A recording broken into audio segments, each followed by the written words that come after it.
What's up, Braves country? Do you truly believe in the chop on? Or are you just wearing the jersey for the party? We know that dominating the National League East is routine.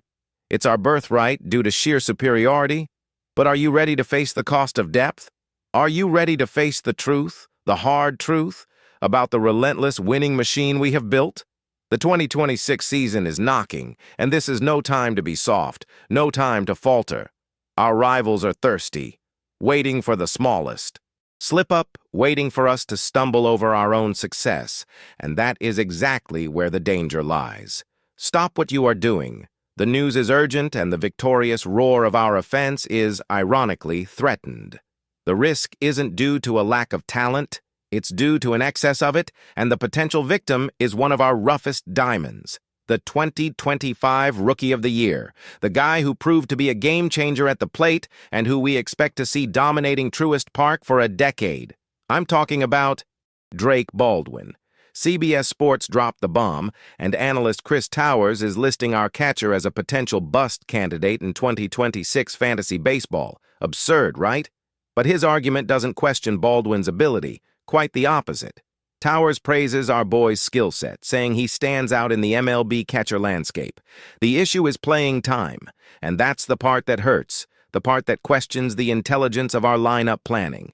Manager Walt Weiss explicitly stated that he wants Baldwin more involved in 2026. That is a fact. It's the least we expect. But how are we going to reconcile the Rookie of the Year with the return of Sean Murphy, a catcher with over $12 million guaranteed on the books, who is coming back from hip surgery, and the signing of Mike Yastrzemski, which, according to the analysis, forces Jurickson Profar, who already has defensive struggles, into a full-time designated hitter role? Are you sensing the tactical chaos this could generate? The scenario is terrible for anyone expecting maximum production. Murphy and Baldwin alternating at the C position, Profar fixed at DH, and Baldwin losing precious at-bats, falling to a mere late-round draft flyer. If the chop on depends on our full strength, we need Baldwin hitting every day, even with the uncertainty of Murphy's recovery, which might open the door for Baldwin to shine early in the season. The long-term scenario is dark, turning our future hero into a rotational piece. What will the Braves do to ensure that our Rookie of the Year is not sabotaged by our own depth? The 2026 planning is about to be tested on the field, and the price is Drake Baldwin's production. We need that answer now. Attention, Braves country. Prepare your hearts, because the 2026 season, which should be nothing but the celebration of yet another division title that we expect with the strength of our offense, already brings with it a heated debate that directly affects our pride and our planning. Drake Baldwin, our 2025 Rookie of the Year, the engine that powered our chop on, is being listed as a potential bust candidate in 2026 fantasy baseball, and this raises urgent questions about our lineup. It's almost heresy for the fan who lived through Baldwin's explosion in 2025 to hear Chris Towers' analysis from CBS Sports, placing our catcher on a risk list for fantasy. We know our team's capacity to dominate the NL East year after year, and this strength comes from a deep roster, but the math of playing time doesn't lie. And in this case, it places us at a luxury crossroads, but a painful crossroads nonetheless. The starting point for this headache is the excessive talent at the catcher position and the restructuring of the designated hitter. Towers is explicit in recognizing Baldwin's skill set, which he classifies as standout in an increasingly competitive catcher scene in the MLB, but he hammers home the playing time issue, and therein lies the danger for fantasy baseball: production. Baldwin's problem is not a lack of ability. Baldwin's problem is having Sean Murphy, a veteran who still has an investment of over $12 million in his 2026 contract, in the same locker room. This catcher dilemma is exacerbated by the recent signing of Mike Yastrzemski. Yastrzemski's arrival, who will likely take over the full-time left field role, moves manager Walt Weiss's chessboard in a way that directly impacts Baldwin. With Yastrzemski in the outfield, the fate of Jurickson Profar, who was already showing visible defensive struggles, is inevitably the full-time designated hitter role. And it is exactly this possible allocation of Profar, a consistent hitter, that blocks Baldwin's main avenue to daily playing time without pulling Murphy from the catcher position. For a team expecting the World Series and not just the division title, this depth is essential, but for fantasy, it's a rotation nightmare. If Profar is the DH every day, Weiss will have to choose between Baldwin and Murphy at the catcher position, and it is unlikely that the franchise will bench a $12 million investment so frequently, even if Baldwin was the Rookie of the Year. Alternating the two at the catcher position would significantly hurt Baldwin's production, keeping him from being a daily starter. However, not everything is gloom in this scenario of uncertainty. Murphy's physical status is a point of hope for Baldwin. Murphy is recovering from hip surgery, and his participation on opening day is not yet guaranteed. We've seen in recent years how difficult it is for a player to regain ideal rhythm after prolonged rehabilitation, and this opens a golden window for Drake Baldwin.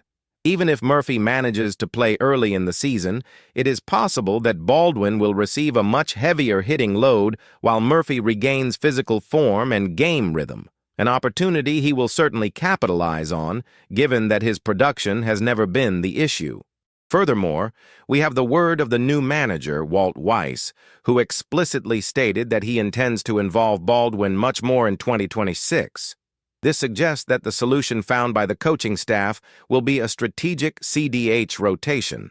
We can expect Weiss to alternate Baldwin, Murphy, and Profar in the DH role throughout the season, ensuring that one of our catchers is in the lineup every day, whether behind the plate or hitting.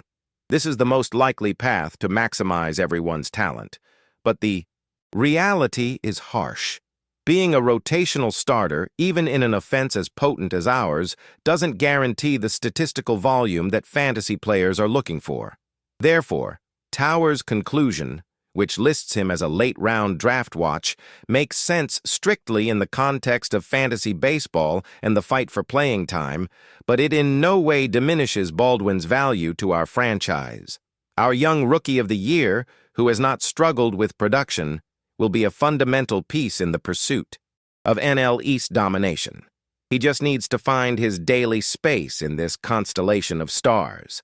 Weiss's challenge will be precisely managing this luxury of talent so that the chop-on doesn't lose strength due to a lineup problem. The certainty for the fan is that when Baldwin steps onto the field, he will get the job done.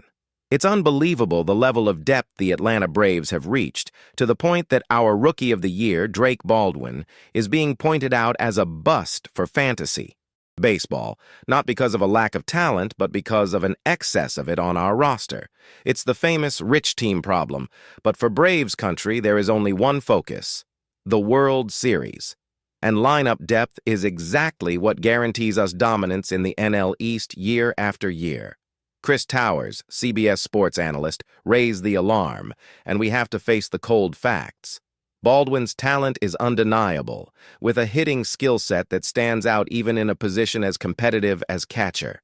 His problem is not his swing, it's the math of playing time. The 2026 roster is stacked with power, and the designated hitter spot is the key to the entire imbroglio. The signing of Mike Yastrzemski, a crucial tactical move, creates the domino effect that threatens Baldwin's fantasy numbers. Yastrzemski comes in as the left fielder, and the plan is clear. Jurickson Profar, who was already showing notorious defensive difficulties, will be moved to full-time designated hitter. Period. This eliminates Baldwin's main escape valve for getting daily at-bats outside of the catcher position. With Profar fixed at DH, and with a production performance we cannot ignore, Baldwin's DH spot simply disappears. And then we have our defensive anchor, Sean Murphy.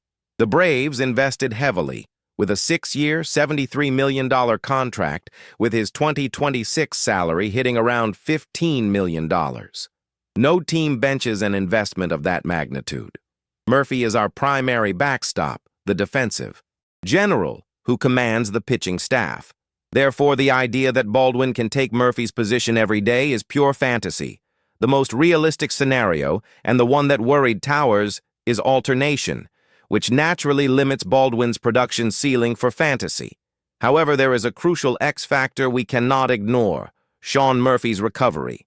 He underwent hip surgery, and this is not a trivial injury, especially for a catcher, a position that requires repetitive squatting and explosive movements.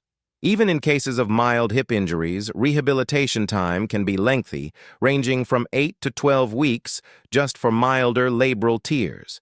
For a return to opening day rhythm after surgery, caution is doubled. It is a slow and careful process that can impact power and movement for some time. This is the window Drake Baldwin needs to seize, and the new coach Walt Weiss has already given the signal.